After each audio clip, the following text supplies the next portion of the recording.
Good afternoon, everybody, and welcome to today's Open to Export webinar on how exporters can reach customers in overseas markets online. My name is William Barnes-Graham, and I am the Senior Content Editor at the Institute of Export and International Trade. Just a quick note to say that we are all dialing in from home as per social distancing advice, so if there is a lag at any point due to home Wi-Fi's, please do bear with us. Open to Export is a free online service helping small businesses get ready to sell overseas to our step-by-step articles and guides, regular webinars, our export action plan tool, and our quarterly competitions. You can find out about all of these on our website at www.opentoexport.com. Open to Export is powered by the Institute of Export and International Trade, the UK's professional membership body for traders. Endorsed by the World Trade Organization and the International Chamber of Commerce as a small business champion, we offer a unique range of individual and business membership benefits, education and training catering for beginners through to master's degrees, and an always exciting and prestigious programme of events celebrating UK businesses' exporting achievements.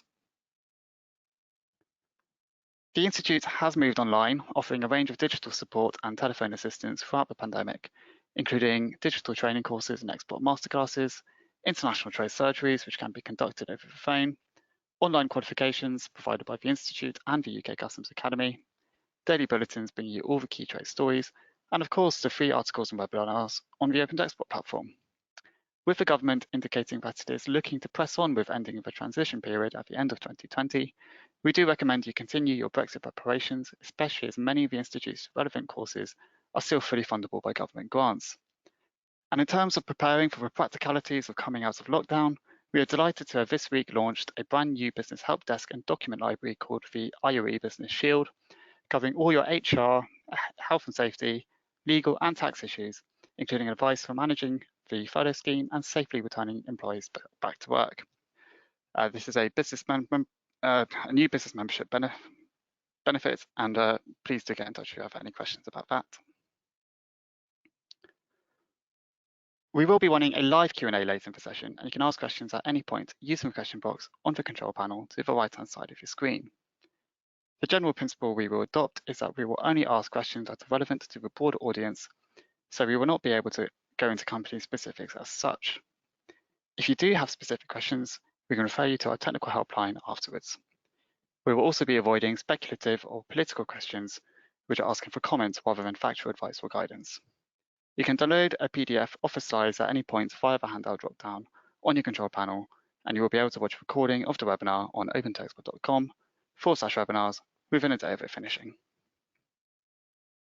Now, before handing over to our speakers, I'm just going to launch the first of a few straw polls we're going to do today. So the poll is asking how the pandemic, or whether the pandemic has forced your company to move your delivery of your goods or services online. There's a few options there. There's yes, we are now offering our goods and services online. No, we were already doing so. Or no, it has not been feasible for us to do so. And while I let you answer that question, I'm delighted to welcome today's speakers in Alison Humphreys from ClickThrough Marketing and Alan White from the Translation People. Hi, Alison and Alan. Hi, Will. Hi, Will. Right, so I'll give you a few more seconds to answer that question.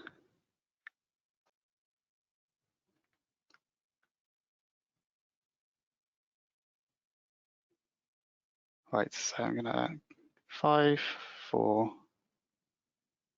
3, 2, 1.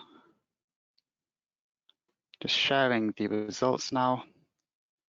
So 44% were fortunately in a position where they were already offering their goods and services online, but 26% have been able to use it as an opportunity to do more online, but 31% have not been able to do so during the pandemic. So some interesting findings there for sure.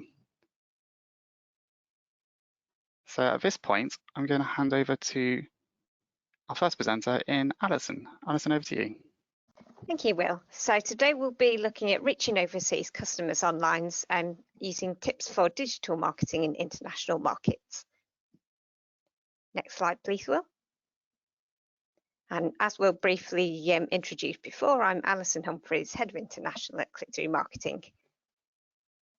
Next slide, please. The objectives we're helping you to achieve today will be either to create a digital export plan for your first international market, or to optimise your digital marketing strategy in existing export markets, or to provide reference points for expanding your international footprint. Next slide, please.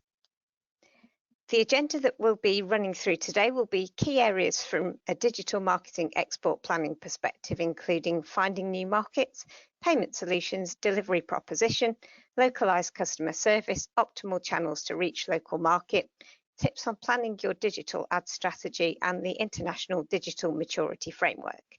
Next slide, please. So first and foremost, looking at finding new markets. So Google Analytics is your first port of call, and looking at your location report to determine from a sales and revenue perspective which export market is driving the greatest revenue for you. And then drilling down further into that, looking at the language report to determine which language users within that market are most prevalently speaking. If you find there's a high level of English spoken in that language and you wish to take a more cautious approach to exporting into your first international market, you might look to test the market with an English language site initially, and then looking to localise that once you've seen the performance from your initial export opportunity there. Next slide, please, Will. We also recommend that you carry out further market research using additional tools. In this situation, we've recommended some Google tools here for you to use.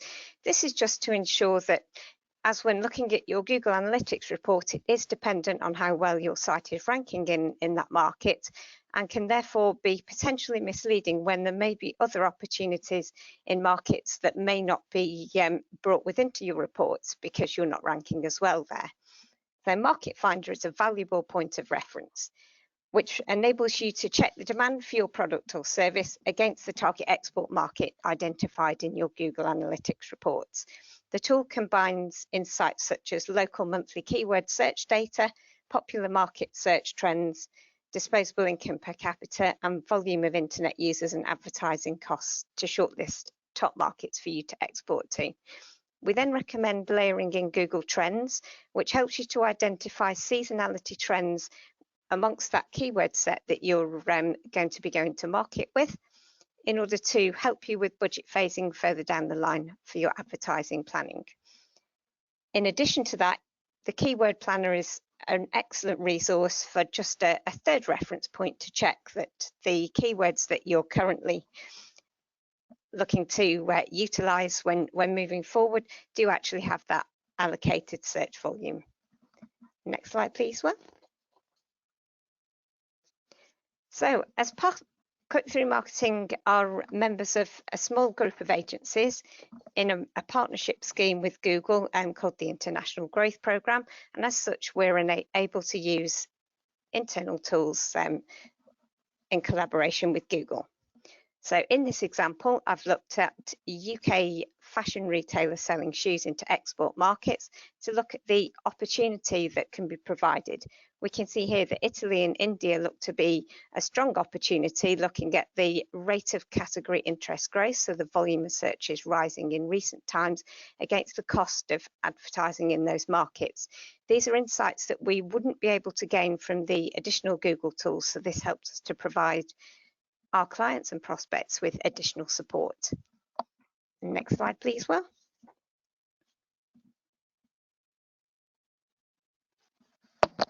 So let's do a deep dive into those two markets, looking at the greatest potential in terms of the willingness and internet penetration or willingness to buy from international retailers alone.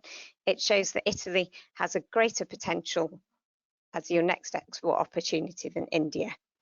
We recommend, after identifying your first or next export market, to carry out a competitor audit to ensure that the products and services that you're offering are competitively priced and also offer a reasonable range in comparison with other competitors in that marketplace already. Next slide, please, Will. So looking first at payment solutions, a recent survey carried out on Google's behalf indicated that 67% of online shoppers abandoned their cart as their preferred payment solution in the market was not available on site. Payment solutions vary extensively market to market. For example, payment by invoice or by Sofort are popular payment methods in Germany, whereas Alipay or WeChat Pay are amongst the most popular in China. It's therefore imperative to carry out market research into your target export market first to ensure that you can integrate those payment solutions within your e-commerce gateway. Once this is in place, we recommend prominently displaying those logos on your website to ensure that your potential customers are aware that those payment solutions are offered on site, thus eliminating that barrier to conversion. And then also looking at potentially including that within any advertising campaigns you're doing if you find that amongst your competitor set, many of them aren't already offering that range of payment solutions. Next slide, please. So here's one for you guys. So delivery proposition. How many people do you think will abandon their cart if the delivery costs are too high?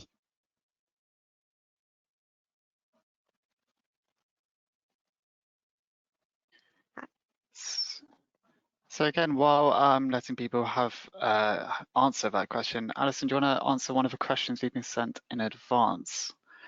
We've had one from, let's have a look. We had a question from Paul, which is kind of touched on what you're just saying. How do you manage local payments and issues like returns in a foreign language? So we recommend the best approach is to have local language customer service team and to help you to process any queries in relation to payment and refund inquiries. In addition to that, ensuring that your refund policies on site are localised into your local market language with clear instructions on how those refunds can be carried out. And then also, if you are looking to send out invoices, there are a number of online invoice payment software that you can use to localise invoices if you're handling a language that isn't local to your domestic market. Great, thank you, Alison. And I'm just going to share the results for you. Perfect. So 56% is actually the correct answer to that. So well done to those of you that answered that there. Delivery is a key part of the decision process to purchase a product online and can result in cart abandonment if, when compared to competitors, your delivery costs are too high, the delivery time is too long, or delivery options are too limited, such as only offering delivery to home and not to pick up points. It's recommendable before going into a new market or an additional market to carry out a competitor review to assess what a competitive delivery proposition would look like in your target market. Amazon is a good point of reference for this. If you're concerned that you may struggle to offer a competitive delivery proposition until you've gained a foothold in your new market, you may wish to consider fulfillment by Amazon, which I will go on to later in the webinar. And next slide, please, Will. So moving on to localised customer support, from that same survey carried out for Google, 51% of customers online will never buy from or use services from companies after one negative experience. So as I mentioned previously, having a localised customer services team is always a positive experience for the user to have when dealing with you. Another key consideration is ensuring that your FAQs are localised and easy to find on site. All buying guides and instructions and any legal documentation that you have online or offline should be localised. And if you do not have the budget initially to employ a local language customer support team, then there are other potential considerations such as real-time chat translation or multilingual help desks. But as mentioned, best practice is to have local language staff. And next slide, please, Will. So looking at planning your international digital promotional strategy should be focused around moving the customer through the conversion funnel. So first starting with the awareness phase of reaching the largest addressable qualified audience. Then moving into consideration, so looking at that audience, but those who have more commercial intent. And then looking at action, so this is the point the customer is ready to buy, so looking at the point where the customer has lots of commercial intent, and then from that point forward, caring and nurturing your existing customers. And next slide, please, Will.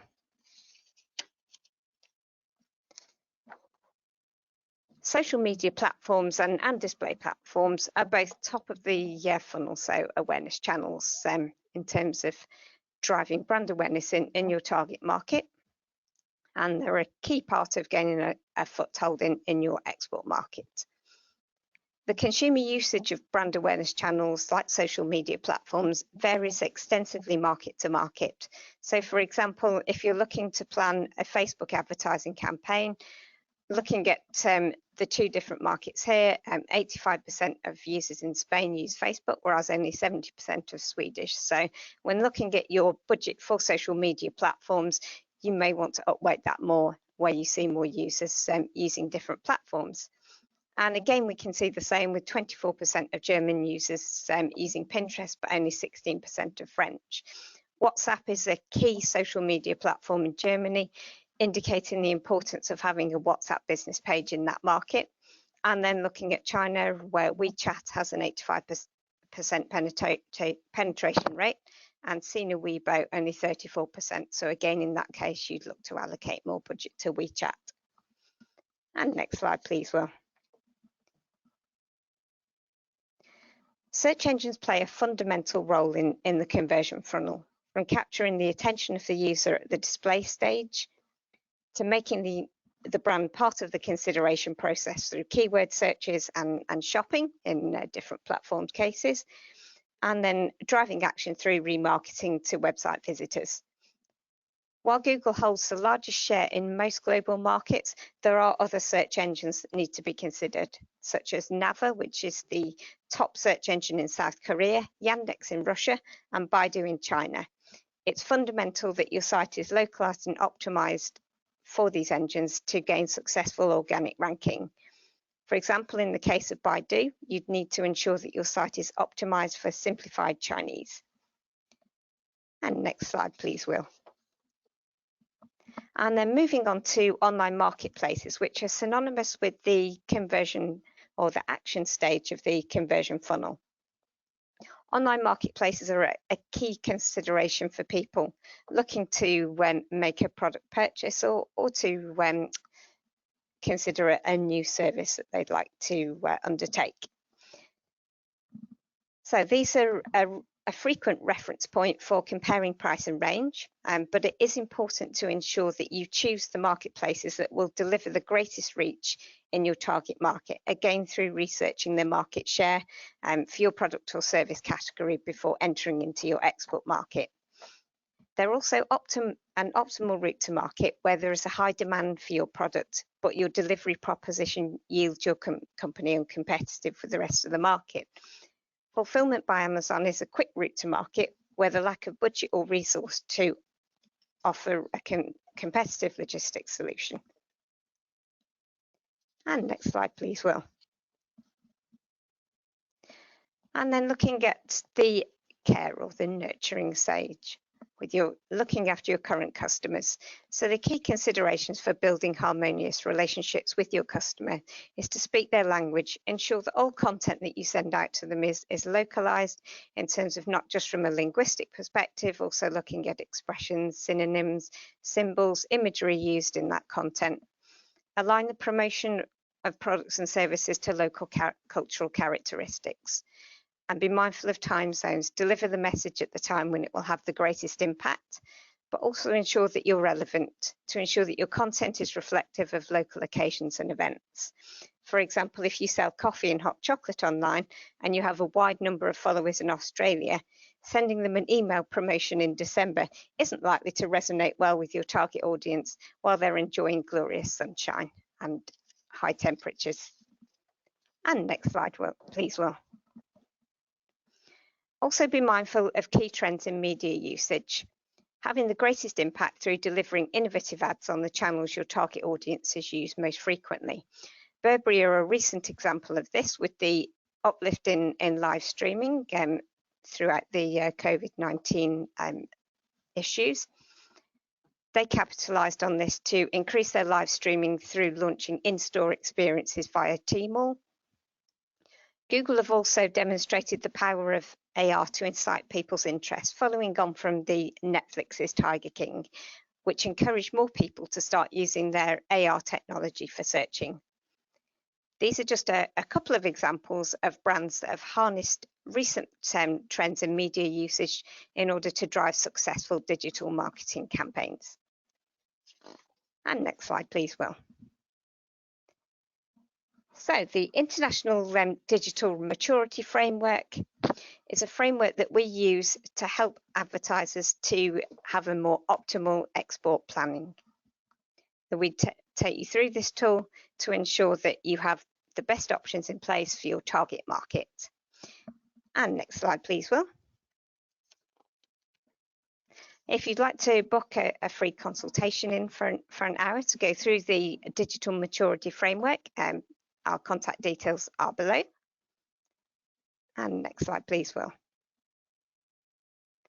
And thank you all for listening today. I'll hand over now to Will. Many thanks. Thank you, Alison. And at this point, before handing over to Alan, I will launch another poll quickly. This is one of our weekly trackers we've been doing during the pandemic, just asking what has the main impact been of the COVID-19 virus, and the options there include decline in demand, staff off sick, cash flow issues, rise in price of freight transport, and delays at customs. And again, while letting people have a chance to answer that question, if you're still there, Alison, a question we had in from Helen. She's asked, is it important to have separate websites for different markets, or is it better to combine combine them into one core site? Excellent question, Helen. So if you have organic strength in your main site, launching using a GTLD, so in this example, potentially .com/FR, involves less effort in terms of gaining organic rankings in that new market than it would do if you were to use a CCTLD, which would be .fr. It's also less costly to do so due to the effort that would be involved with driving forward the content to make sure that's optimized for the target market that you're looking to reach in order to improve your rankings. So in this case, we'd recommend just for ease using the .com option, so the GTLD, unless your site doesn't have strong organic strength, in which case you may then wish to look at a CCTLD. Great, thank you, Alison. And I'm just going to show the results of that poll. Very interesting. Thankfully, only 2% of people said staff off sick. 59% though, unsurprisingly, as we're finding, have said it's been a decline in demand for our services, which often comes top in this poll.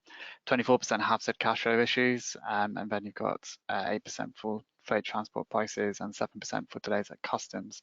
So goods are moving around, but cash is struggling to move around, and demand's not quite as much there as it has been. We've had a request from someone for me just to show the contact details there for a little bit longer, so let's leave them there for people to take a note of Alison's details before handing over to Alan. And just a note to say that we will be recording this webinar, putting it up onto YouTube and onto our website, but also you can email admin@open2export.com to request a PDF copy of the slides, and also we can forward you on to Alison or Alan as well as requested. But anyway, enough of me, back onto the presentations and onto you, Alan. Hi, good afternoon. Thanks very much, Will. Thanks to Alison as well for that very insightful look into international digital marketing. My name's Alan White, and I'm the Business Development Director at The Translation People. We're a professional translation company that helps exporters and global businesses communicate with their audiences and target markets in their own language. Okay, next slide, please, Will. So today I'll be discussing some of the linguistic elements of international marketing. First of all, I'm going to start with an introduction to the translation people and what we do. And then I'm going to move on to give some facts and figures about languages, translation, and about user engagement with translated content. Then we'll talk about free translation and some of the benefits and drawbacks of that particular technology, with hopefully a laugh or two on the way. And then I'll move on to talking about how professional translation can be used to reach more clients, before finishing with some tips for choosing a translation partner and managing translation projects. Next slide, please. So as I mentioned before, I work for a company called the Translation People. We've been operating for over 40 years, and I've personally been with the company for 19 years. There are 42 full-time staff across 8 offices in Europe and the US, but the vast majority of our work is completed by over 4,000 specialist translators working for us all over the world. We work with about 2,000 different companies from all different sectors, from engineering and manufacturing to retail, technology and finance. And our clients range from global corporations through to first-time exporters. Next slide, please. So this is an overview of what we do. As I'm sure you've gathered, we take one content from one language and put it into another. But that content can be anything from a simple Word document or website through to a software application or applying a foreign language voiceover or translated subtitles to a video. Document translation, like brochures, contracts and manuals, and website translation make up a large part of what we do. But we've seen a big jump in voiceover and subtitling projects over the last 5 years or so, as well as software localization, as companies have moved to improve user experience for their customers. So things like apps for ordering products or software to operate devices, for example. Interpreting, which is another service we offer, where somebody is translating verbally, can be done in person or remotely. And of course, since the start of lockdown, we've seen a big jump in remote interpreting requests, anything from over the phone, one-to-one conversations, or through to using specialist platforms for global conferences. So many of the items on this list are quite self-explanatory, but I wanted to draw your attention to transcreation, which is a service you may not have heard of. Transcreation is like a hybrid between translation and copywriting, and is very useful for highly creative content. So I'll go into a little bit more detail on this later, but I just wanted to explain what it is on this slide. Okay, next slide, please. Okay, so I wanted to give a few facts and figures relating to translation and engagement with translated and non-translated content. While you digest these figures, I should stress that they are quite generic and will vary according to different countries and different industries. But they do paint a picture of a world where not everyone speaks English and people want to consume content and buy products in their own language. And if you think about it, I'm sure many of us are the same. Would we buy a product from a website where everything was in a different language that we didn't understand? I would certainly be hesitant about it. However, I do buy regularly from sites in Europe that have English language variants. I'd like to pick up 3 figures in the top right-hand corner of the slide, which I think are especially interesting.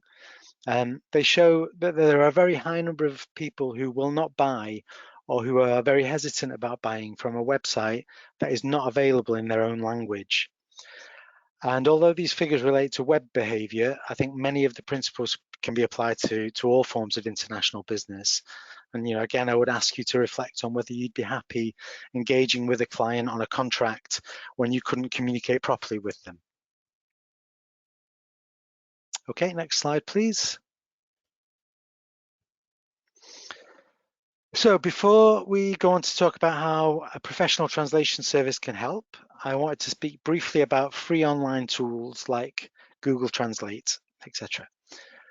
Now, I think these are extremely handy tools, and I do use them from time to time. If I see a comment online in a language I don't speak, or if I'm on holiday somewhere and I want to understand the message, they're free, they're instant, and you won't get that from a professional translation agency. However, it's important to know their limitations. They can sometimes give you the gist of what something is trying to say, but I would strongly advise against using this as a communication tool with prospective clients. Now, many of you will already know this, but personally, I've seen global companies with a Google Translate toolbar on their website as the way to present their website in a different language. So whilst many people do realize that free tools are not particularly suitable for websites, it's clear that not everybody knows this. So what is the issue with these tools? Well, they're essentially automated databases which fire out the best match that they can find for a certain word, but without context, it's often the wrong word and often in the wrong order. If you look at any foreign language dictionary, for example, you'll see that many words have a multitude of possible translations depending on context and audience. And these free tools are still a long way from being able to grasp these elements, if indeed they ever will. They're getting better all the time, and they certainly do have their place in the world. But at the moment, the technology is far from good enough to replace humans. I should also point out that whatever you put into Google Translate stays there for all the world to see. So you should be very careful about what you put in there, and certainly not use it for confidential documents or confidential information. I will talk a little bit later about some of the different translation technology and some of the more advanced tools that can help. But in the meantime, let's have a look at some nice examples of what free online translation tools can generate. Next slide, please. Okay, so this one's not too bad. It probably gets the message across. I think you would understand that one, but it's not quite right, how it's written in English. Next slide, please, Will. This one's slightly more bizarre. I can only assume they mean no eating on the carpet, unless they have some sort of strange eating habits in this particular country. Next slide, please.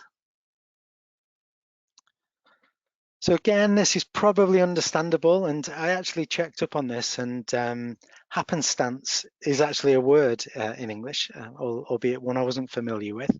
But it's not quite right. There's a few spelling mistakes in there as well.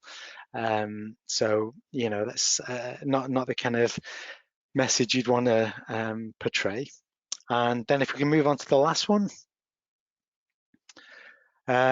So hopefully this one didn't lead to too many electric shocks in an Italian hotel.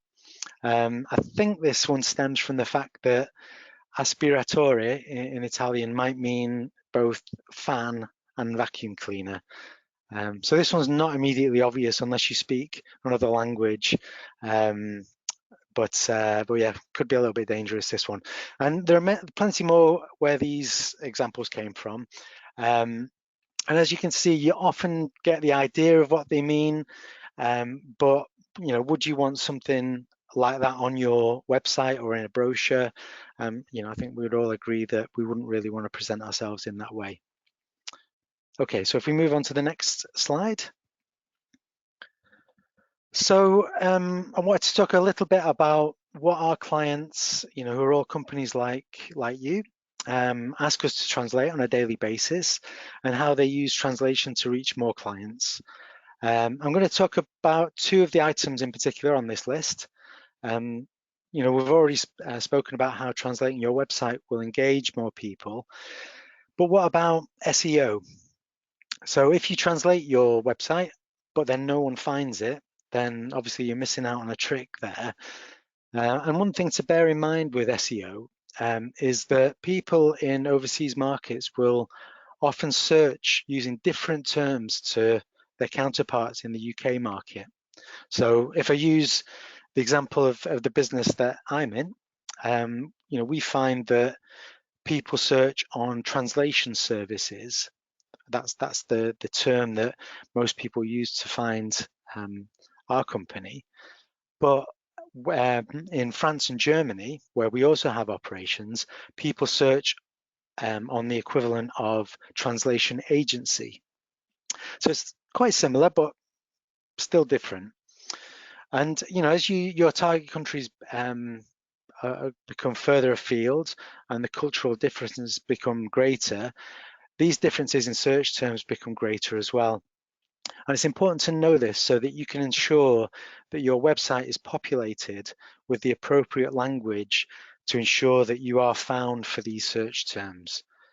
In this example that I've just given, if we'd just translated our UK website into French and German, we would have talked a lot about translation services on the site, which is not what people search on in France and Germany. Now, this is a service, a good translation agency can help with, or a digital marketing agency like Alison's, or you may have completed the research yourself.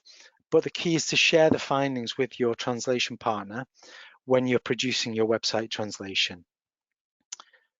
The other item on this list that I'd like to touch upon is marketing campaigns. As I mentioned before, we offer a service called transcreation, which is a highly creative form of translation that almost borders on copywriting. And sometimes when your content contains very specific UK references, or where the language contains a play on words or an idiom, the content itself may need to be tweaked as well, rather than just being translated. As an example, I saw a marketing piece a few years back from an automotive manufacturer where they needed to translate a brochure with the words "a great track record" along with a picture of some tire tracks on the ground. Now, in most languages, the word for tracks from a tire and the word for track record probably won't be the same. So this is an area where transcreation would come into play, and we would try and find an equivalent message. And related to this is a term that Alison referred to as well, called localization, which can cover aspects as simple as changing currencies and measurements on your website, but it can also cover photography in your marketing to fit the target market. We once worked for a hotel chain, supplying a consultant to advise on imagery and outfits for a photo shoot designed for the Middle East markets. And it's also worth checking product names as well. There's a famous story about the Opel Nova being released in Spanish-speaking markets. Now, the phrase Nova literally means doesn't work in Spanish. So they had to have a rethink on that one. And likewise, Procter & Gamble tried to break into the Japanese market with the nappies that they made. And the branding was a picture of a stork delivering babies, which is obviously very familiar to English language markets. However, this was an alien concept in Japan, and they've got their own folklore around this subject. So it's key to take the time to understand your audience, check your content is suitable for translation, and be prepared for some tweaks along the way. Next slide, please.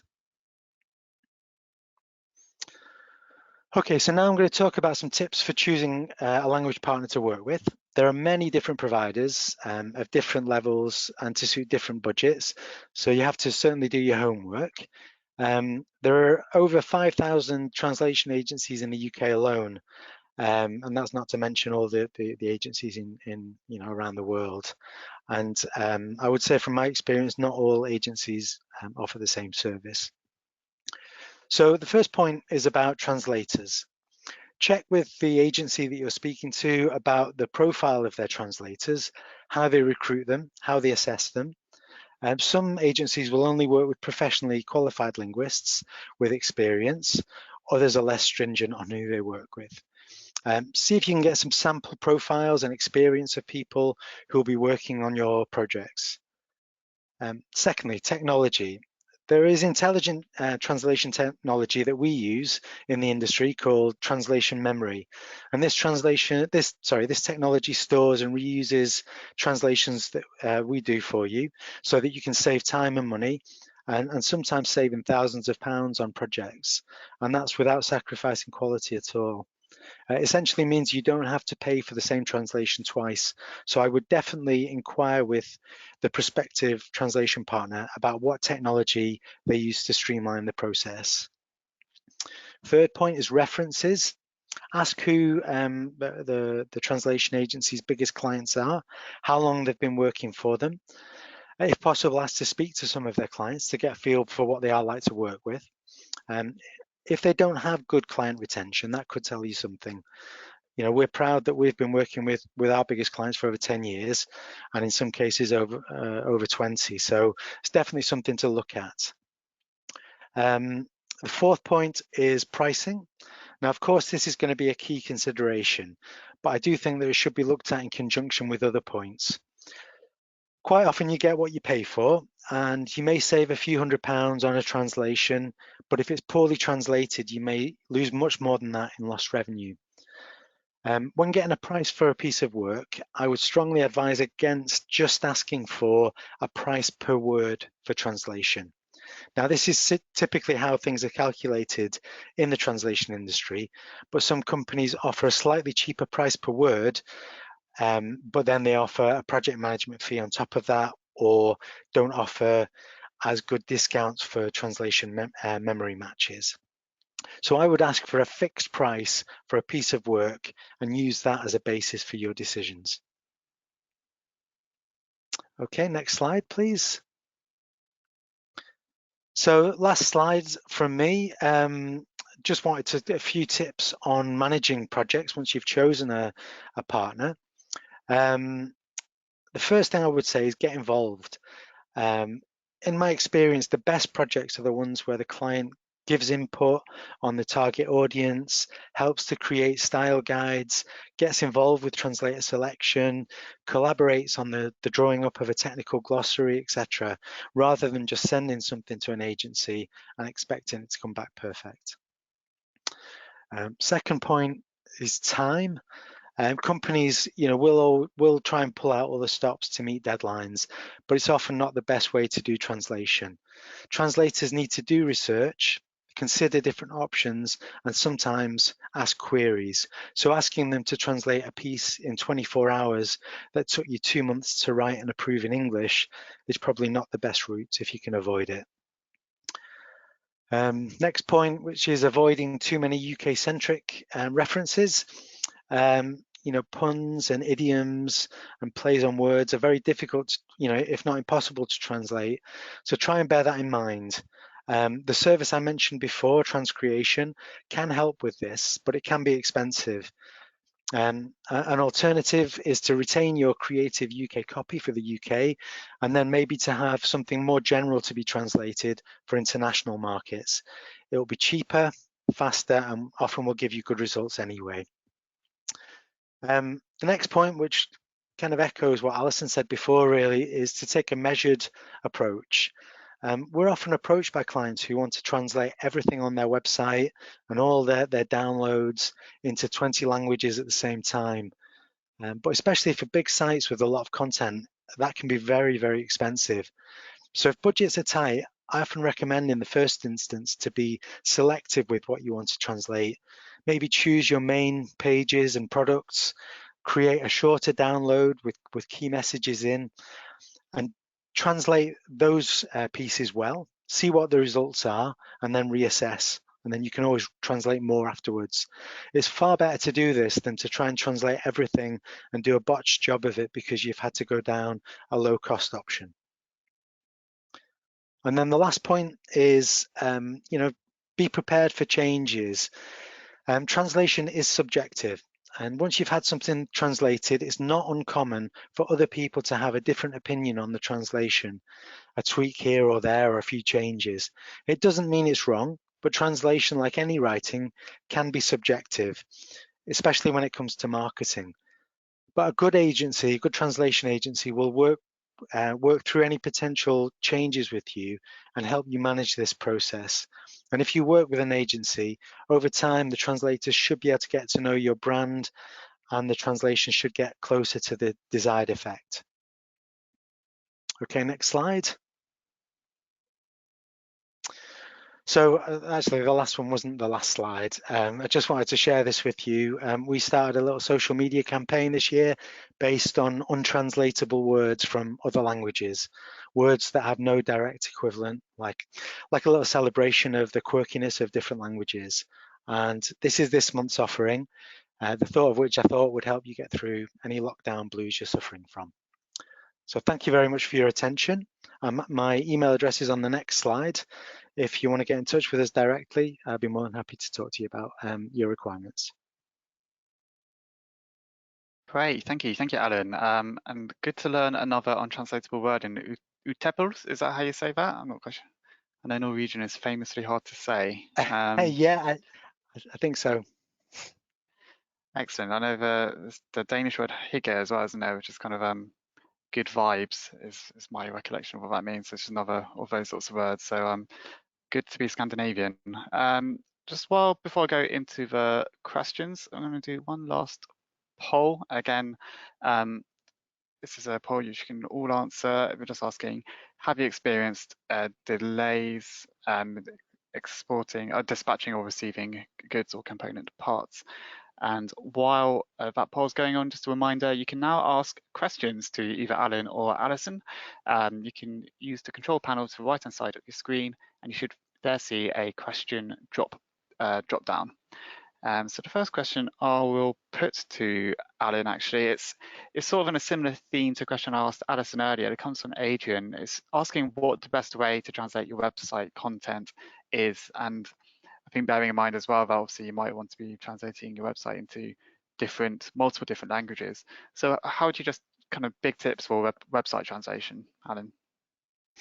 Well, I think that the first thing to be clear on really is that a lot of translation agencies use different technology that can actually extract the text from your website, your content management system, and translate it using our own systems, and then reintegrate that translation back into your content management system quite easily. There are quite a few good tools out there. They vary according to the different content management system you use. So it could be, Drupal or WordPress. That would be my recommendation as the best way to work with them. For example, with WordPress, we use a plugin called WPML quite a lot, which is WordPress multilingual. And then, we also use other tools for Drupal. There are a few different options, according to different budgets. What I would say is probably the worst way of going about it is trying to copy everything out into a Word document, sending it for translation, and then copying it back in. That's not very efficient, and there are much better ways of doing it, which won't cost you necessarily a lot of money. And I think also the SEO aspect of website translation shouldn't be understated. Rather than just giving a text for translation to an agency, try and understand what people are searching for in those countries, so that the translation can reflect the search terms that are popular in your chosen country. Thank you. I was discussing this with a colleague earlier. We're talking about how if you translated a language into German, say, the words are going to be much longer, so the look and feel of your website is going to be a lot different as well, and you have to basically almost translate your design as well as the actual language on it. I mean, how important is that as a factor to bear in mind?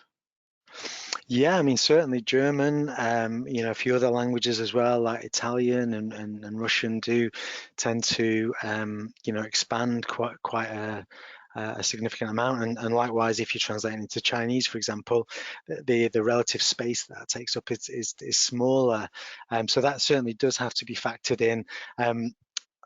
Not just website design, but brochures and things like that. Sometimes if you've got really small packaging, for example, that needs to go into different languages, that's definitely something that needs to be factored in, because translation can increase the area that's needed quite significantly. Great, thank you, Alan. I'm just going to show the results of the poll quickly. So 57% said they have been able to receive goods and component parts or dispatch them, but with delays, 32% yes without delays, and 10% haven't been able to, which is actually slightly higher than last week, but it's broadly speaking aligns with our polls so far on this topic. Let's back to the Q&A. A question, I think, to bring Alison back in. Travis has asked, how can we check if advertising and or marketing initiatives have been successful online other than by just seeing a change or not in sales? Alison. Thank you, Will. So it's useful to look at reporting software like Google Analytics to review time spent on the site, bounce rates, number of pages visited once the users hit the site. That indicates the engagement they've had with your brand after they've seen that initial first touch point with the advertising that you're currently using. In addition to that, you can also look at interaction with your social media pages, such as increases in your number of followers or posts that you've had previously on the pages. Additionally, you could also look at the number of softer conversion actions that you've tracked. So when looking at email sign-ups, downloads of documents that you've got on site. So those are a number of different KPIs that you can use over and above sales conversions to track the success of your campaigns. Thank you, Alison. And a question for Alan from Daniela, who asks if you have any suggestion on how to go about finding references or reputable registered language translation sources. And so, yeah, where can you find a kind of a directory of translation companies? I mean, I suppose you can just do a search, you know, online.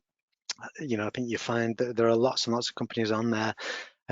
What I would recommend really is, you know, speaking to your network. You know, if you're connected with people on LinkedIn, it's always good, I think, to ask people for their experiences. As I mentioned before about getting references, I don't think there's really anything quite as good as getting a good reference from somebody who's actually worked with the agency before. So I would do that really. Find, you know, ask a few people from your network who you trust, and what, you know, if they've worked for them for a long time and you know, delivered a good service, then, you know, I think that's a really good recommendation. But I think you have to speak to the agencies as well and make sure they're a good fit for you.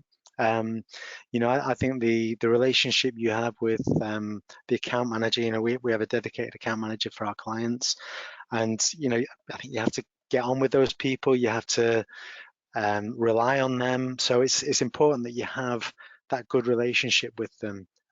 So I would advise maybe speaking to a number of agencies that get recommended, even online recommendations, and then speak to them and, you know, see which one you like the look of. Thank you. And a question, well, loads of questions coming in now. A question from Anya, who's asked, if you have social media campaigns and sell across several countries, would it be better to have separate social media accounts per country or post in several languages?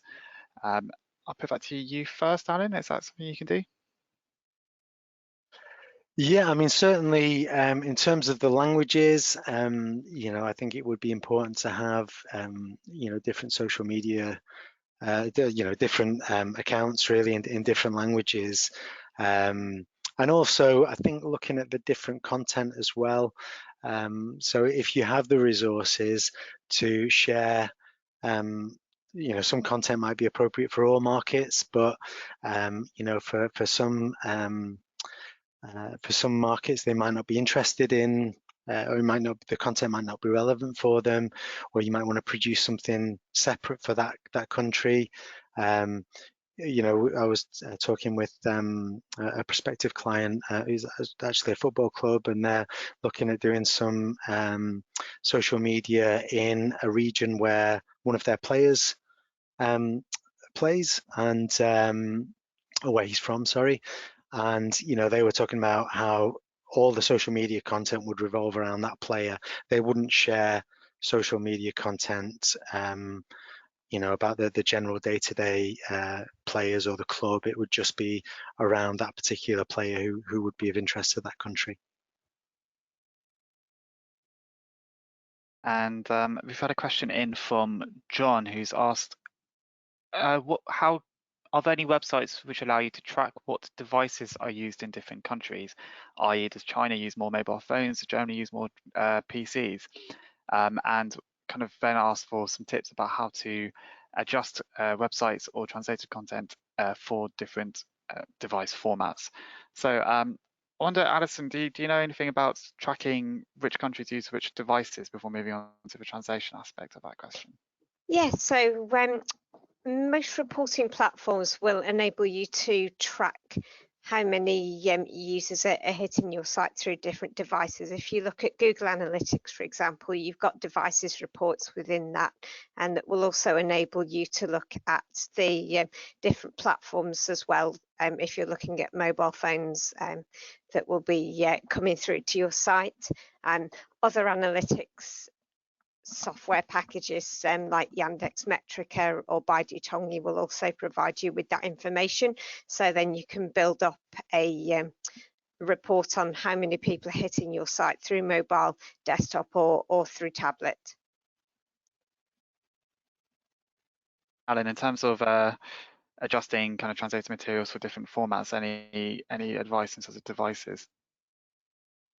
Well, I would just say that it's really important for your your website to be mobile friendly in the different languages.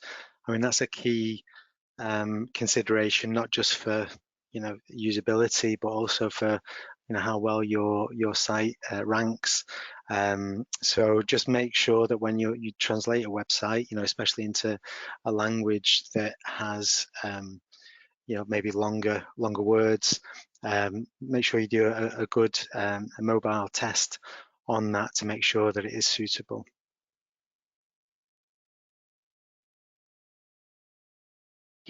And one last question as we're starting to run out of time. This one's for Alison. It's just come in from Yakor, who's asked us, do you have any tips for exporters who are selling big volumes of goods online rather than single items on e-commerce sites? So any tips for kind of bulk sellers? And so again, there's a number of different ways that you could approach that. So let's take the search engine advertising campaigns. For example, you just need to look at the types of keywords that you're using for that. So looking at searches based around bulk buying, wholesaling, and those are different ways to try and reach customers that fit within those segments. Also looking at the targeting settings in any display or social media campaigns that you could run to reach those users. LinkedIn may be an option if you're looking to drive B2B between different buyers. And then also looking at Amazon as well. Again, there's bulk buying options that you can harness through the Amazon Marketing Services platform, both on the Seller Central and the Vendor Central side. Thank you, Alison. And we did do a webinar on Amazon specifically with one of Alison's colleagues at the end of last year, and I can circulate the link to that if anyone finds that useful, because that touched upon a few of those points. But anyway, I think it's now time for us to wrap up once again. So thank you to Alison and to Alan for the presentations and the answers. If we didn't get around to your questions, please do get in touch with us and we can forward you on either to Alison or Alan, or if applicable to our technical helpline. And a reminder that you can download the slides via the handouts drop down in the control panel. In terms of upcoming webinars, the next Open to Export webinar will be advising exporters and importers on what they need to know as we start to exit lockdown from a global trade perspective. That's on June 18th. But before then, we have a webinar with our partners at the UK Customs Academy. They're doing a Customs 101, looking at all the things you'll need to know for cross-border trade into Europe after the transition period ends, including things like completing customs declarations, and also looking at how free trade agreements work and a whole kind of whip around of customs knowledge. That's on Wednesday next week.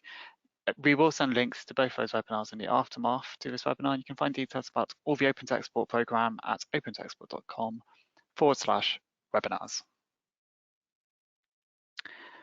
The Institute of Export has moved online during the pandemic, offering a range of online support and telephone assistance to keep you going through the pandemic.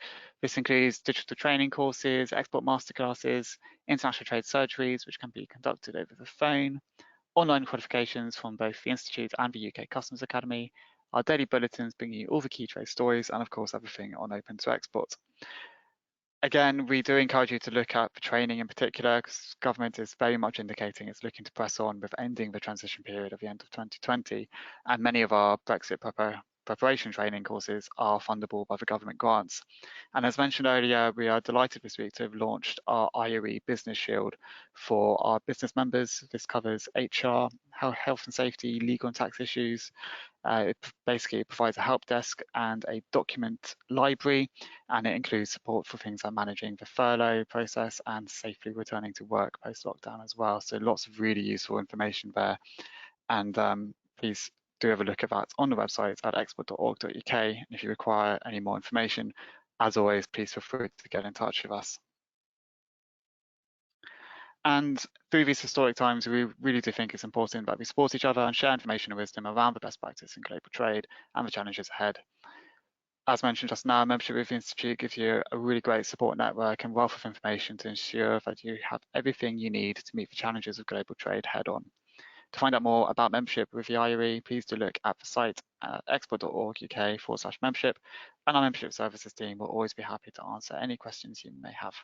But that is all from us today. We hope you found today's webinar useful. Please do take our exit survey to let us know what you thought. But till next time, stay safe and goodbye, everyone.